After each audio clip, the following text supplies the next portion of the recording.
Bible is a book. It's got pages and words just like other books. But if you open it up, you realize it's actually lots of books. 66 to be exact. There are books of history, books of poetry, books that are really letters written to different people or churches. Are there any books about ponies?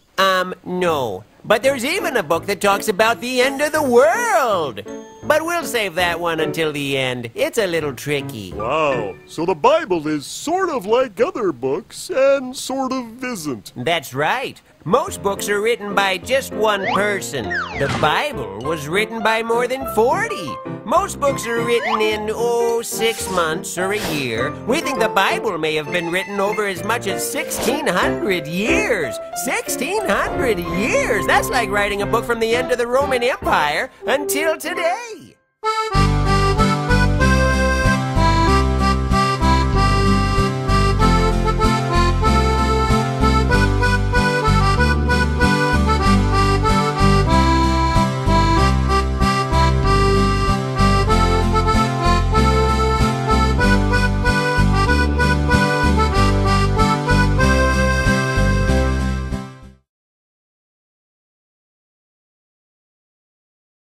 Now, the Old Testament books are divided into 4 sections. The Torah, or Pentateuch, that means 5 books. The historical books, the prophets, and the writings, or wisdom literature. We'll get into all that later.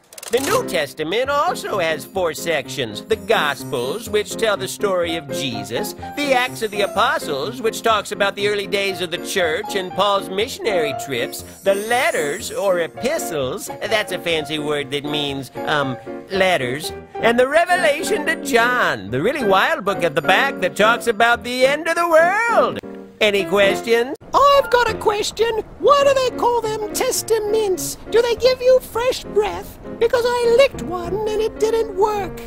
No, they don't call them testaments. They call them testaments. Can you clue us in, Pastor Paul? The word testament comes from the Latin word testamentum, meaning oath or covenant. A covenant and an oath are promises, so the word testament means promise. Thanks, Pastor Paul. So the Bible is split up into 2 sections. One section is called the Old Promise, and the second section is called the New Promise. You know what a promise is, don't ya? It's when you make a commitment, when you say you're gonna do something, no matter what. So who's making these big promises in the Bible, and what are they promising?